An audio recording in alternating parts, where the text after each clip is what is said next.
माँ बाप का इकलौता बेटा। बेटे में बचपन से ही देश प्रेम की भावना खूब थी। बड़ा होकर बेटा सेना में भर्ती हुआ। सेना में जाने के कुछ महीनों बाद ही बेटे को दूसरे देश से छिड़े युद्ध के लिए बॉर्डर पर जाना पड़ा। युद्ध पर जाने के कई दिनों तक और बाद में कुछ महीनों तक भी माँ बाप को बेटे की कोई तार, फोन या खबर नहीं मिली। माँ बाप बेटे का इंतजार करते रहे और भगवान से प्रार्थना करते रहे कि उनके बेटे को सही सलामत घर वापस लाए। एक दिन अचानक उनके फोन की रिंग बजी और दूसरी तरफ से उनके बेटे की आवाज आई। माँ बाप की खुशी का कोई ठिकाना नहीं रहा। उन्होंने बेटे का हालचाल पूछा। बेटे ने थोड़ी देर उनसे बात करने के बाद कहा कि वो उनसे किसी बात की इजाजत मांगना चाहता है।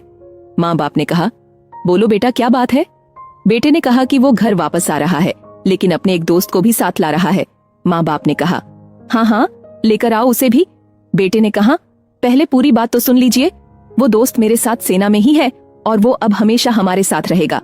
माँ बाप ने थोड़ा सोचने के बाद कहा, ठीक है बेटा, ले आओ, अपने दोस्त को रहेगा हमारे साथ परिवार की तरह। बेटा बोला, अरे आप दोनों मेरी पूरी बात क्यों नहीं सुनते? ये जो मेरा दोस्त है, इसका एक हाथ और एक पैर नहीं है। युद्ध के समय बॉम्ब ब्लास्ट से इसका एक हाथ और एक पैर टूट गया।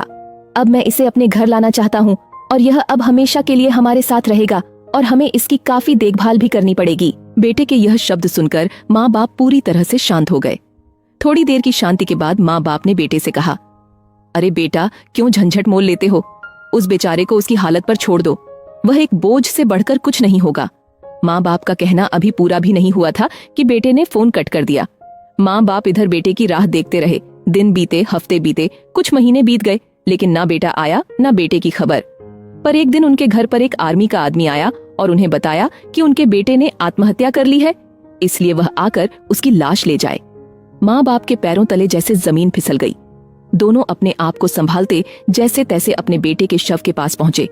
जब उन्होंने अपने बेटे की लाश को देखा तो उन्हें और भी ज्यादा बड़ा झटका लगा, क्योंकि उनके बेटे का एक हाथ और एक पैर नहीं था। अब उन्हें बहुत पछतावा हुआ। अगर वह उस दिन फोन पर अपने बेटे को उसके दोस्त को लाने के लिए हाँ कह देते तो आज उनका बेटा उनके पास होता और जिंदा भी।